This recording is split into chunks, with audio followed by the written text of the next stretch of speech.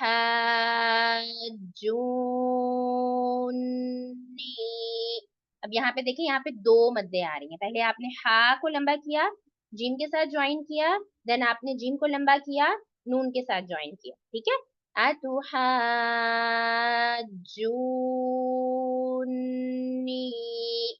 तो इसके अंदर क्या चीज इंपॉर्टेंट है, first you have to extend and then you have to join, ठीक है। दोनों चीजें जरूरी हैं। ऐसा नहीं है कि आप सही से एक्सटेंड नहीं कर रहे और ज्वाइन कर रहे हैं, या ऐसा भी नहीं करना कि आप एक्सटेंड कर रहे हैं लेकिन ज्वाइन आप इतना कर रहे हैं कि पता ही नहीं लग रहा आप उसको ज्वाइन भी कर रहे हैं।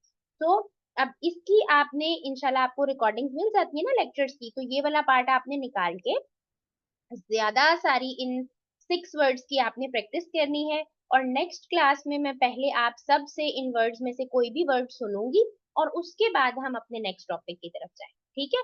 थ्योरी हमने सारी पढ़ ली, हमने याद कर लिया है, वो आपको अपने डेफिनेशन जाहिर सी बात है याद करनी है, लेकिन फिलहाल प्रैक्टिस आपने सिर्फ इन 6 वर्ड्स की करनी, ठीक हो गया। और दूसरा जो हमने पढ़ा था वो क्या था, अब यहाँ पे देखिए, हमजा जबर अलिफ आ, ये अलिफ मद्दा आया, उसके बाद जो लाम है उसके ऊपर जज़म आ, ठीक है।